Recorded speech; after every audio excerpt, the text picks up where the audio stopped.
하나님의 말씀 마태복음 6장 19절부터 24절까지입니다. 마태복음 6장 19절부터 24절까지 3주째 하니까 이상하게 생각하실지 모르겠지만 3주째 하는 게 맞습니다. 마태복음 6장 19절부터 24절까지 교독하겠습니다. 너희를 위하여 보물을 땅에 쌓아두지 말라. 거기는 좀과 동록이 해하며 도둑이 구멍을 뚫고 도둑질하느니라. 오직 너희를 위하여 보물을 하늘에 쌓아두라. 거기는 좀이나 독이 해하지 못하며 도둑이 구멍을 뚫지 못하고 도둑질도 못하느니라. 내 보물 있는 그곳에는 내 마음도 있느니라. 너는 몸의 둥그림이 그러므로 내 눈이 성하면 온 몸이 밝을 것이요 눈이 나쁘면 온 몸이 어두울 것이니 그러므로 내게 있는 빛이 어두우면 그 어둠이 얼마나 더하겠느냐. 한 사람이 두 주인을 섬기지 못할 것이니 혹 이를 미워하고 저를 사랑하거나 혹 이를 중히 여기고 저를 경히 여깁니다. 너희가 하나님과 재물을 겸하여 섬기지 못하느니라. 아멘. 지난 2시간 오늘까지 3일째 걸쳐서 하늘에 쌓은 보물이라는 제목으로 말씀을 드리고 있습니다. 첫 번째 날에는 9절에서 21절까지 19절에서 21절까지 말씀을 가지고 말씀을 전하면서 네 보물 있는 그곳에 내 마음도 있다. 보물을 하늘에 쌓으더라. 이런 말씀을 드렸습니다. 이 말씀의 진정한 의미는 무엇이냐 하면은 지나가는 것, 변하는 것, 없어질 것, 그건 너무 거기에다가 마음 두고 그것 때문에 속끓이지 말고 그것 때문에 여러분의 인생을 낭비하지 말라는 것입니다. 우리의 인생을 정말 가장 가치 있는 것에 투자한다면 영원한 것에 투자해야 된다는 것이에요. 영원한 것을 위해서. 따라합시다. 영원한 것을 위하여. 여러분의 인생은 영원한 것을 위해서 투자해야 될 가장 가치 있는 인생인 줄 믿습니다. 왜냐하면 이 육신은 왔다가 가는 것이지만 났다가 이제 썩어질 것이지만 우리 속에 영원히 썩지 않는 것이 있기 때문에 영원히 썩지 않는 것이 여러분 속에 있기 때문에 그 썩지 않은 영원한 것을 영원한 것에다 투자해야 맞다는 겁니다. 아멘. 그게 보물을 하늘에 쌓아두라는 말씀의 진정한 의미예요. 그리고 두 번째 지난주에 말씀을 드린 것은 눈이 밝아져야 된다. 눈에 대한 말씀을 드렸습니다. 특별히 다윗에 대해서 다윗의 시절에 베르세바 근처에 이스라엘 남부 지역이 있습니다. 네겝 사막 근처에 마온이라는 동네에 한 부부의 이야기를 했습니다. 나발이라는 사람과 아비가일이라는 엠부부가 있는데 이 두 사람이 다윗에 대해서 어떻게 대하고 어떻게 생각했느냐, 그것이 바로 그들의 인생의 미래가 되고 그들의 인생을 결정했어요.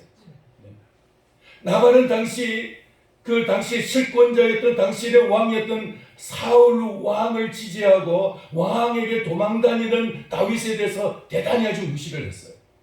그러나 반대로 그 부인 아비가일은 영의 눈이 열린 사람이었어요. 그래서 이 영의 눈으로 볼 때 하나님이 사울 왕을 떠나서 다윗에게 함께 하시고 사울 왕은 하나님이 버리셨기 때문에 점점 쇠약해져 가고 다윗은 하나님이 세우셨기 때문에 하나님이 점점 그에게 은혜를 주시고 복을 주시고 하나님이 그에게 힘을 주시고 하나님의 저울추가 하나님의 그 권세의 권세의 힘이 그 사울 왕에서 다윗에게로 점점 옮겨가는 것을 아비가일은 보았어요. 그래서 이 아비가일은 다윗이 범죄하지 않도록 다윗이 실수하지 않도록 아비가일은 다윗에게 최선을 다합니다. 나중에 나발은 그 아내 그 아비가일의 말을 듣고 그러면 담이 떨어져 가지고 그냥 이 속이 그냥 막 이렇게 막 툭 떨어져 가지고 뭐가 이제 굳어져 버려 가지고 그래서 그냥 일주일 만에 죽어버리고 그리고 아비가일은 다윗의 둘째 부인이 되고 나중에 이스라엘의 이제 왕비가 됩니다. 여러분의 인생에 여러분의 눈이 열려져서 바른 인생관을 가질 수 있게 되기를 축원합니다. 아멘. 바른 인생관. 눈앞에 있는 즐거움을 위해서, 눈앞에 있는 쾌락을 위해서 모든 것을 잊어버리고 그 쾌락에 끌려가지 마시기 바랍니다. 아멘. 눈앞에 있는 즐거움, 눈에 보람직한 것, 이것이 여러분의 인생을 얼마나 망치는 길로 갈 수 있는지 압니까? 아담과 하와가 보암직하고 먹음직하고 지혜롭게 할 것처럼 탐스러워 보이는 이 지구상에서 최고의 유혹을 바라보면서 거기 걸려들고 말았어요. 보암직한 것 때문에, 너무 보기 좋은 그것 때문에 거기 걸려가지고 결국은 자기 인생만 망친 것이 아니고 온 인류의 그냥 미래를 갖다가 망쳐버리고 만 거였어요. 내가 눈에 보기 좋은 것, 마음에 끌리는 것, 그것 따라가게 되면 우리 인생을 망하고 우리 후손들도 망하는 것입니다.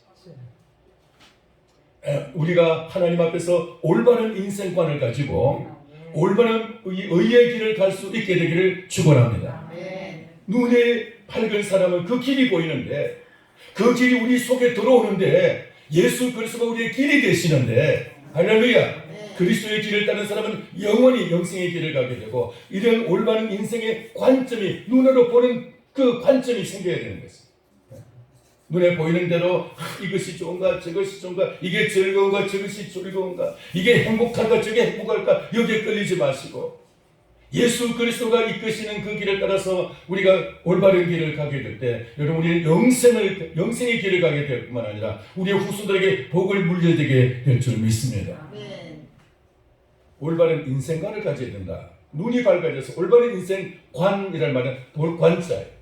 바르게 본다는 것이, 인생을 바르게 본다. 올바른 인생관을 가지는 것이 필요하다. 이게 지난주에 말씀의 핵심이었어요. 오늘은 24절 한번 보겠습니다. 다시 24절 같이 한번 읽겠습니다. 한 사람이 두 주인을 섬기지 못할 것이니 혹 이를 미워하고 저를 사랑하거나 혹 이를 중히 여기고 저를 경히 여기니라. 너희가 하나님과 재물을 겸하여 섬기지 못하느니라. 아멘.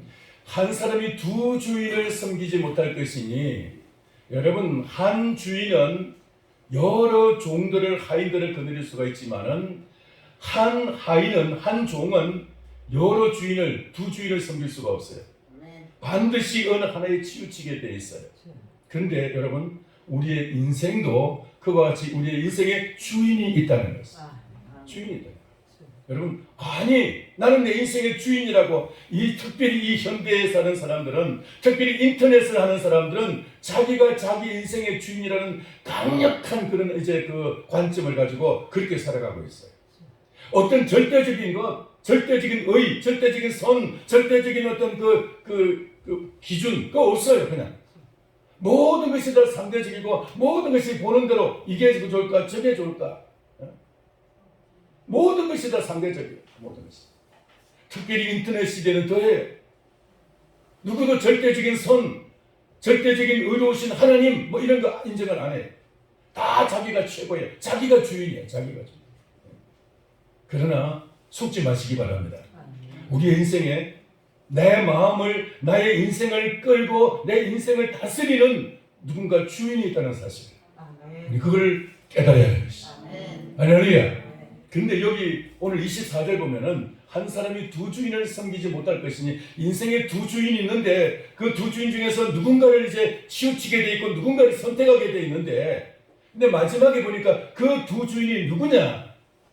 어느 주인과 어느 주인이냐? 하나님과 재물이라 그랬습니다. 하나님과 재물. 자, 하나님은 우리가 예수님을 믿는 사람이니까 알겠어요. 근데 재물이 왜 주인이 될 수가 있느냐? 왜 재물이 주인이 될 수가 있어요? 재물이.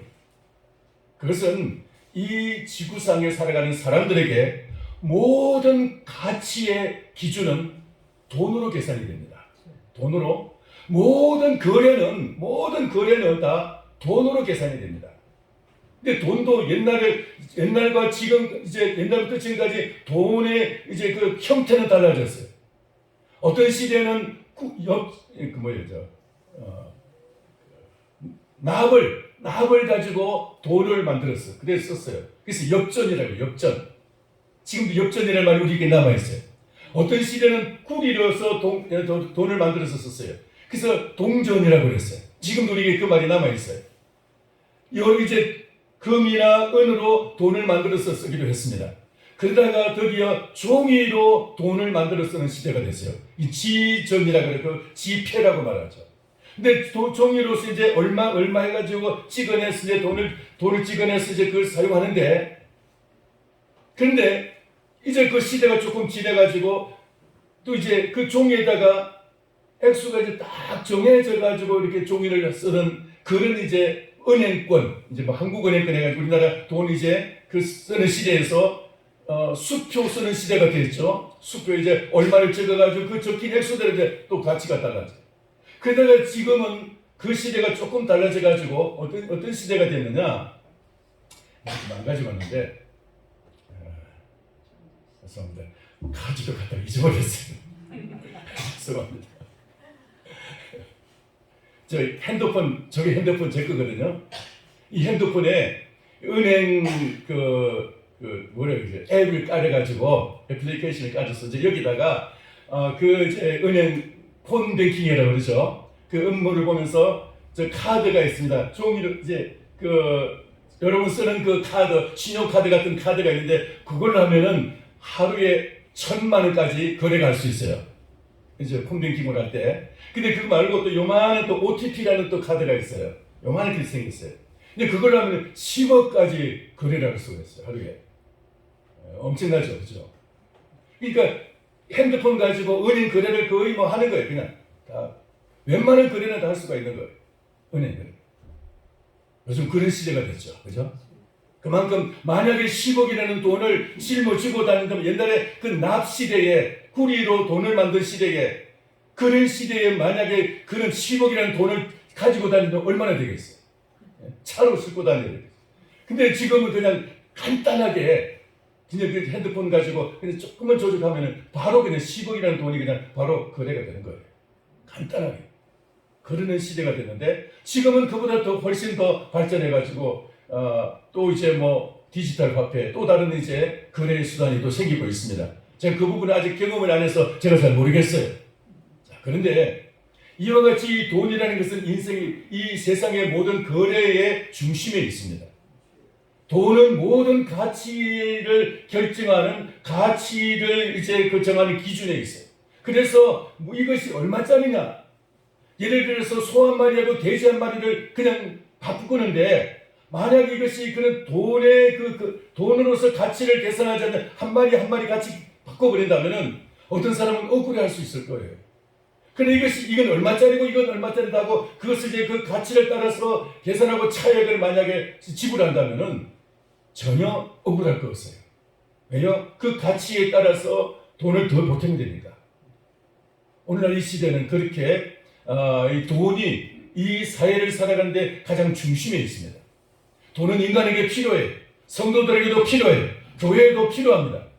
자, 그런데 이 돈이 너무나 많이 필요하기 때문에 사람들은 이 돈을 위해서 살고 돈을 위해서 일하게 되고 돈을 위해서 직장생활을 하게 되고 돈에 매이게 돼요. 돈에 매이는 생활. 이것이 지금 오늘날 이게 돈이 차지하는 그 위치가 얼마나 대단한지 그만큼 돈은 어떻게 보면 우리의 주인 노릇하기에 충분한 그런 위치에 있습니다. 그래서 이 돈이라는 가치가 어떻게 보면 한 인생을 결정하고 인생의 가치를 갖다가 결정할 때가 있어요. 아, 이 사람은 얼마짜리다. 이 사람은 월급 얼마짜리다. 이 사람은 아파트가 얼마짜리니까 이게 얼마짜리다. 그래서 서울에는 특별히 강남에는 아파트 몇 평짜리요 몇 평짜리 50평짜리 아파트 사는 사람하고 뭐 30평짜리 아파트 사는 사람은 서로 이렇게 왕래도 안 하고 자녀들끼리도 야 걔네들 가난해 걔네들하고 사귀지 마. 50평대 아파트에 사는 그 친구들끼리 그거를 그 어머니들끼리 서로 교제하고 30평대 아파트 사람들과는 교제를 안 한다는 거예요. 왜? 그것이 그들 인생의 가치인 줄 알고 있는 거예요. 이만큼 이 시대가 돈의 모든 것이 다 매여가지고 돈으로 가치를 환산하는 그런 시대예요. 그러니까 이 돈에 얼마나 매인 시대입니까? 그래서 돈을 위해서 살아가고 돈이 인생의 목적이고 돈이 부리는 대로 돈이 명령하는 대로 돈이 요구하는 대로 우리의 삶을 살아가야 되는 돈의 종이 되어 있는, 돈의 하인 노릇을 하는 이런 인생, 이것이 현실의 모습이에요. 자, 그런데 오늘 여기 24절 이 말씀의 의미는 무엇일까요? 이 말씀의 의미는 우리의 섬길 대상을 바로 정하라는 것입니다. 우리가 정말 이 돈을 위해서 살아야 될 것이냐, 돈이 정말 우리가 돈을 위해서 살아야 될 그런 정말 위대한 것이고 돈이 절대적인 것이고, 우리가 돈에 마치 하인처럼 돈의 종인 것처럼 그렇게 우리가 살아가야 될 것인지, 우리의 섬길 대상이 무엇입니까? 그렇게 돈을 섬김의 대상으로 여기고 하나님을 버린 시대가 있었어요. 그 시대가 사사시대였어요. 사사시대는 하나님을 섬기지 아니하고 자기 자신의 소견에 오른 대로 모든 사람 각자가 다 자기가 옳다고 생각하는 대로, 자기가 좋다고 생각하는 것, 자기가 정말 이것이 내가 원한다고 생각하는 그 자기 원하는 것을 따라서 살아가는 그 시대가 사사시대였어요. 왕이 없는 시대, 자기의 주인이 없는 시대, 이게 사사시대였어요. 오늘날 우리가 그런 시대가 아닙니까? 우리 시대가 바로 이렇게 주인이 없는 시대, 자기가 각자가 다 자기 주인인 시대, 그래서 자기가 다 옳다고 생각하고 자기가 나와 맞지 않는 모든 것은 다 잘못된 것이고 틀린 것이고 다 싫고, 그리고 나와 맞아야 그 끼리, 나와 비슷한 것끼리 그래서 서로 모이게 되는 그런 시대, 이게 바로 물질을 추구하는 시대 아닌가요? 여러분, 이 물질주의, 이것이 얼마나 무서운 일인지 압니까? 이것이 공산주의 개념이, 공산주의라는 것을 그 한마디로 말하자면 유물론주의라고 말합니다. 유물론주의, 유물론이라는 것은 물질이 중심이고 물질을 위해서 살아가는 것입니다. 인간도 물질로서 되어 있는 것입니다. 인간의 정신, 사상, 신앙 이런 것 용납을 안 해요. 그냥 인간도 하나의 그 물질인 거예요. 특히 종교는 아편이라고 말하고, 종교는 인간을 유혹하고 인간을 아주 왜곡된 가치관을 가지고 인간을 아주 어리석게 만드는 그런 아편과 같은 존재다, 그렇게 말하고 있어요. 다시 말해서 이 지구상에서 기독교는 유실론, 하나님 중심 유실론주의고, 그리고 이제 공산주의는 유물론주의입니다. 유물론주의, 물질 중심주의고, 기독교는 하나님 중심주의입니다. 할렐루야. 이 두 가지는 극과 극에서는 상극인 거예요. 그러니까 공산주의는 결코 이 기독교를 갖다 이제 이기지도 못하면서도 기독교를 용납을 못해요. 특별히 북한 모습이죠. 특히 우리 기독교도 교회도 공산주의만은 절대로 용납을 안 합니다. 여러분, 하나님께서 천지를 창조하실 때 하나님이 계시고 하나님과 비슷하지만 어쩌면 하나님보다 딱 한 계단 낮은 하나님을 닮은, 하나님과 모든 것이 비슷한 그런 존재를 창조하셨어요. 그게 누구예요? 사람이에요. 사람이에요. 하나님이 사람을 창조하셨어요. 인간을 창조했어요. 그런데 이 인간 사이에서 필요한 것이 있는데 그것이 말이야 물질이라는 거예요. 물질. 다른 말로 하면 재물이라는 거예요.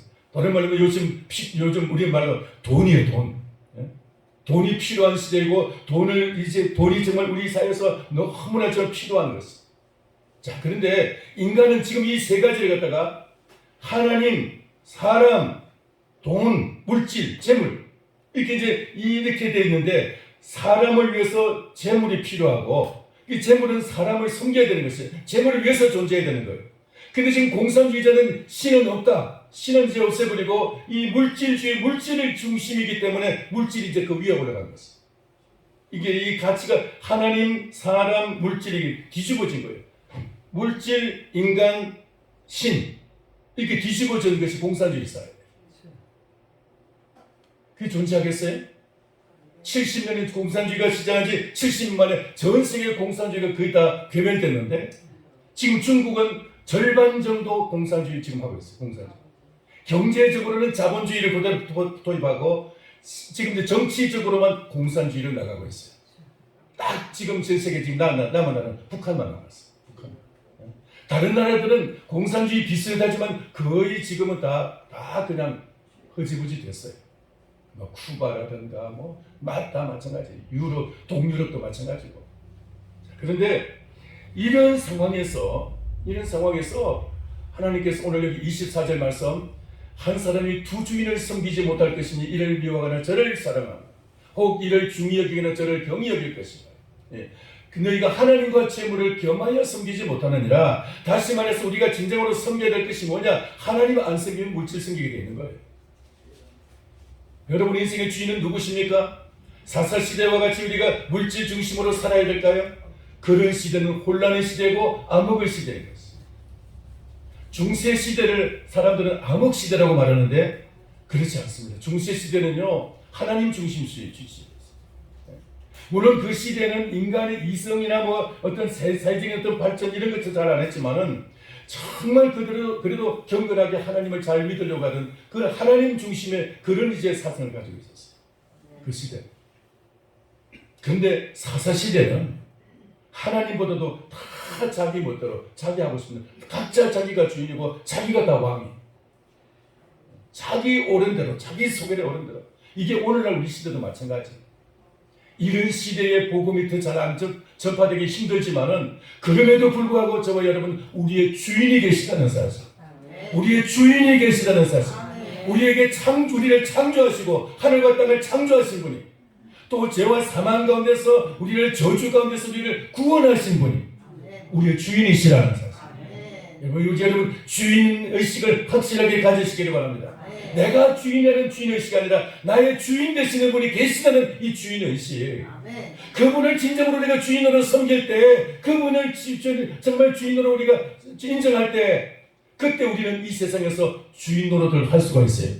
그 주인의 대리자가 될 수가 있는 것입니다.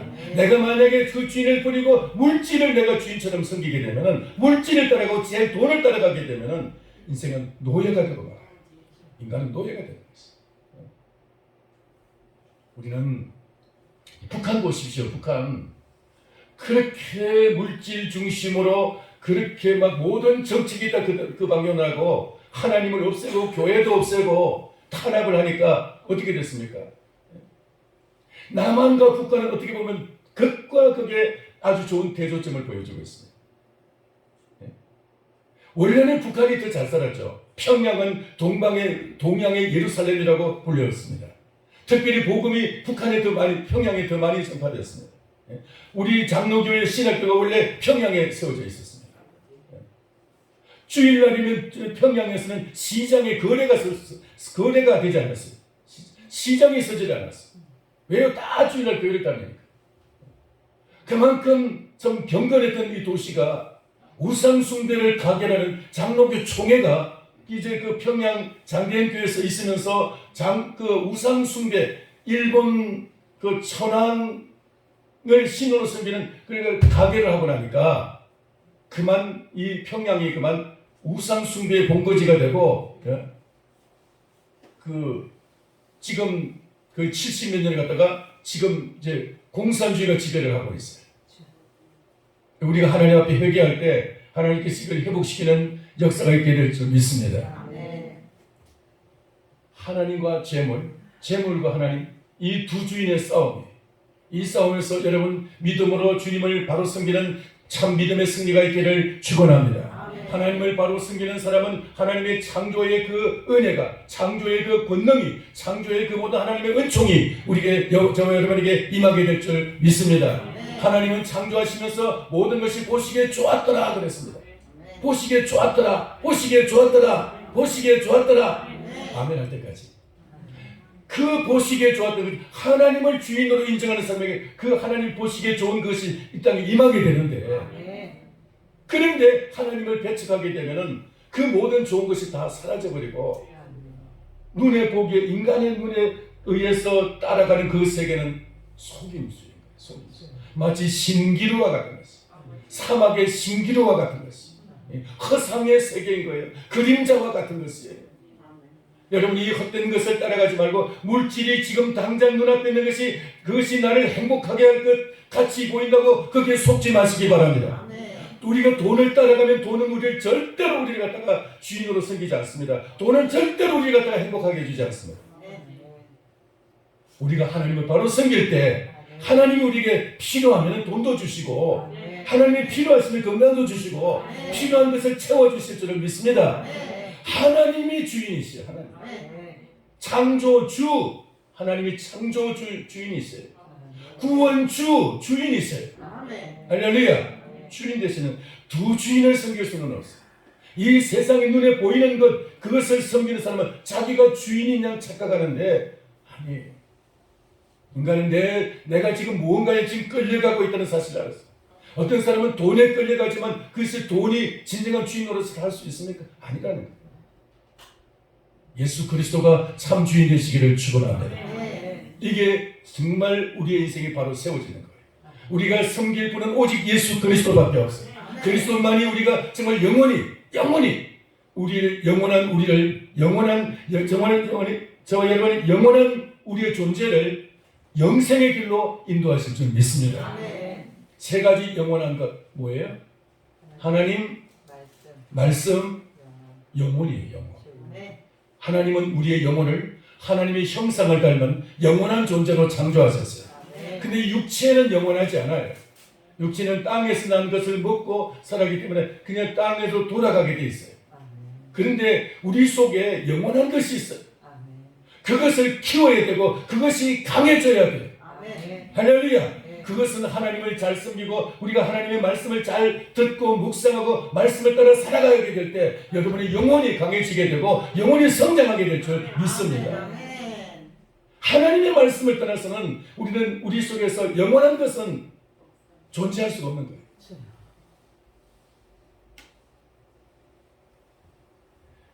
하나님은 천지를 창조하시고 이 세상을 모든 이 어둠의 권세를 밝은 이제 빛의 권세 그리고 이 저주를 축복으로 바꾸어 주시는데 이 구원의 역사, 속량 이제 구속의 역사를 주님 우리에게 오셔서 해 주셨는데 그래서 우리의 모든 저주를 축복으로 바꾸어 주시는 줄 믿습니다. 할렐루야. 바꿔 주셨습니다. 가난을 부요로 바꿔 주시고 어둠을 빛으로 바꿔 주시고 모든 질병을 주님은 건강으로 바꿔주시고 주님은 우리 안에는 모든 이제 그 부정적인 것을 주님은 긍정적인 은혜로 바꿔주신 줄 믿습니다. 예수 그리스도가 오셔서 하시는 일이 이 두 가지예요. 창조와 구원. 창조와 구원. 그래서 욥은 이제 그 친구들과 변론을 하면서 그 비참한 상황에서 변론을 하다가 나중에는 더 이상 변론하지 않은 딱 전기가 옵니다. 그게 뭐냐? 하나님 앞에 기도하면서 하나님 나에게 보증인이 되어 주세요. 그리고 나에게 보증물을 주세요 하고 하나님께 기도를 해요. 욥기 27장에 보면 보증인, 보증물이 뭐냐? 보증물이라는 것은 내 인생을 보증할 수 있는 담보할 수 있는 담보물이라는 거예요. 담보물을 달라고 하나님께 기도해요. 여러분의 인생을 담보할 수 있는 담보물이 뭡니까? 예수 그리스도가 우리 인생을 담보할 수 있는 담보물이 될 줄 믿습니다. 예수 그리스도. 여러분 우리 인생은 아무리 실패한 인생도 그리스도를 붙잡은 인생을 주님은 다시 그것을 복의 인생으로 성공적인 인생으로 바꿔주신 줄 믿습니다. 내 인생에 지금까지 아무리 정말 참 실패의 인생을 살아왔을지라도 그리스도를 붙잡은 사람은 그 인생은 결코 실패자가 아니에요. 그리스도는 그 모든 실패의 과거를 다 하나님은 축복의 인생으로 바꾸어서 사용하실 줄 믿습니다. 그게 담보물 대신 예수 그리스도.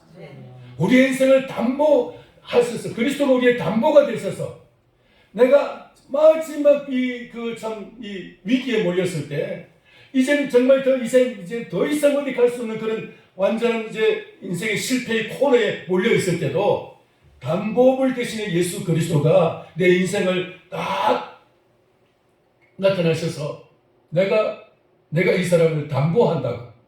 주님이 그걸 갖다가 한꺼번에 그냥 다 우리를 갖다가 바꿔주셔서 내 운명을 바꿔주신 줄 믿습니다. 여러분의 인생에 담보 대신 예수 그리스도가 여러분 인생을 뒤집어서 축복의 인생으로 바꾸시는 줄 믿습니다. 예수 그리스도. 그분이 주인이 돼야지. 그분이. 근데 자꾸 우리는 속아요. 아담의 후손이기 때문에 이 아담의 기질을 닮아서 눈에 보이는 것에 따라 속기가 쉬워요. 내가 지금 내 인생이 실패한 것 같이 보이고 말이에요. 내 인생이 지금 별 볼 일 없는 것 같이 보이고 눈에 보이는 거 아무것도 없으니까 손에 아무것도 안 잡히니까 나는 가진 것이 없어 나는 실패의 인생이구나 생각하면서 마치 나는 이제 정말 더 이상 아무 희망이 없는 것처럼 착각할 때가 있어요. 여기까지 인도하신 것도 하나님이 나에게 더 나은 인생을 주님 우리에게 예비해 놓고 주님 여기까지 인도해 주신 거예요. 여러분 주님이 지금 현재 이 자리에서 우리를 갖다가 내가 평가하는 것까지 주님의 평가는 전혀 다른 거예요. 예수 그리스도에서 얼마나 절대적으로 의지하느냐에 따라서 그리스도가 얼마나 정말 확실한 나의 주인이 되느냐에 따라서 내 인생의 성공과 실패는 그때 결정이 되는 거예요. 아무리 지금 겉보기에 사람들 보기에 저 사람은 성공했네. 예수님 없는 사람은 그 성공 아니에요. 예수 없는 사람은 실패자. 내가 지금 아무리 세상에서 실패자 같아 보여도 예수 그리스도를 주인으로 모신 사람은 실패자 아닙니다. 그 사람은 성공자인 줄 믿습니다. 할렐루야. 이것을 믿으시기 바랍니다. 여러분 우리는 두 주인 섬길 수는 없어요.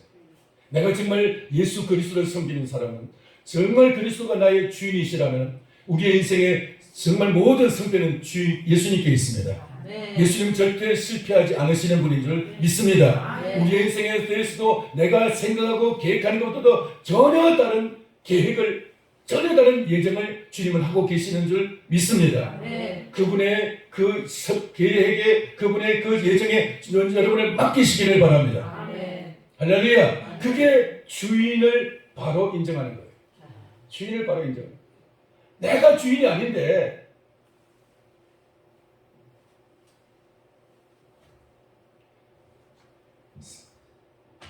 하인이 가난해도 주인이 부자이면요 그 하인은 가난하지 않게 살 수가 있어요.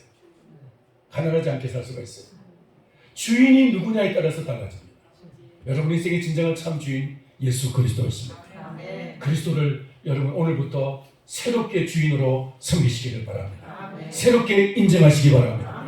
그러면 우리의 인생은 달라지게 될 줄 믿습니다. 여러분 오늘부터 우리는 이 철저하게 내 주권을 예수님께 양보하고 자기가 내 인생의 모든 성공과 실패를 나 스스로 판단하는 그 모든 것을 주인에게 다 맡기고 예수님께 다 맡기고 그분의 뜻에 온전히 맡길 때 하늘과 땅의 모든 것을 창조하시고 소유하고 계시는 왕 중의 왕이 되시는 모든 주인의 주인이 되시는 만주의 주가 되시는 예수 그리스도 그분이 나의 주인이 될 때 우리의 인생은 부유한 자가 될 줄고 우리의 인생은 성공자가 될 줄 믿습니다. 할렐루야. 결코 지금의 현재의 나를 나로서 판단하지 마시고 내가 얼마나 예수님 앞에 지금 확실하게 지금 소속이 되어 있고 그분에게 쓰임받고 있느냐 여기에 여러분의 인생을 점검해 보시기를 바랍니다. 말씀을 마치겠습니다. 24절 다시 한번 같이 읽고 같이 기도하겠습니다. 시작. 한 사람이 두 주인을 섬기지 못할 것이니 혹 이를 미워하고 저를 사랑하거나 혹 이를 중히 여기고 저를 경히 여깁니다. 너희가 하나님과 재물을 겸하여 섬기지 못하느니라. 아멘. 한마디만 더 하게 되겠네요. 다음 주일은 맥주 감사 주일입니다.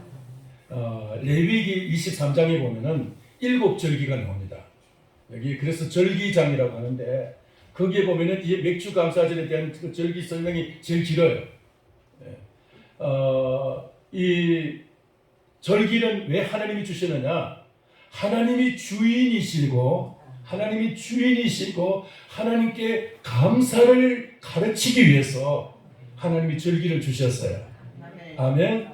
그래서 이 사실을 여러분 기억하시고 이 맥주절 지금 우리나라 사실 지금 뭐 보리 없어졌죠. 사실은 지금 여기 보리 지금 없어요. 보리 심으시면 우리 저기 양동에서 없어요. 그죠? 맥주절 맥주절 필요 없다고 생각하실지 모르지만은 여러분 그렇게 생각하지 마시고 하나님이 주신 절기 하나님 앞에서 성경적인 절기는 성령 강림절로서 지나갔지만은 우리는 그래도 맥주 감사절로서 우리 교회의 전통을 따라서 지금 지킵니다. 여러분 이 맥주 감사절 그냥 지내지 마시고 한 번도 빠짐없이 여러분 이 절기를 갖다가 감사로서 절기를 지키시기를 바랍니다. 그래서 지금까지 하나님 나에게 소득을 주신 하나님, 우리에게 소출을 주신 하나님, 우리에게 지금까지 첫 열매를 주신 하나님, 그리고 우리에게 주님께서 지금까지 나에게 수입을 주신 하나님, 그 하나님께 여러분 감사하실 때 하나님 남은 생애도 하나님이 책임져 주시고 하나님이 열매 있는 생애로서 살게 하실 줄 믿습니다. 그렇게 여러분 이 절기를 좀 더 정말 뜻있게 확실하게 지킬 수 있게 되기를 축원합니다. 기도하겠습니다. 살아계신 하나님 아버지, 우리 주님께서 오늘 주님 이 말씀을 통해서 나의 인생의 참 주인이 누구이신지, 우리에게 주님이 절기를 지키는 의미도 우리가 세상이 나의 주인이 아니고 물질이 나의 주인이 아니고 내가 주인이 아니고 우리 주 예수 그리스도가 하나님이 나의 주인이심을 고백하고 인정하고자 주님 우리에게 절기를 주신 줄 믿습니다. 이 절기를 잘 지킴으로써 정말 우리가 하나님 나의 주인으로 모시고 주님 살아가는 저희를 되게 하여 주옵소서. 예수님의 이름으로 기도하옵나이다. 아멘.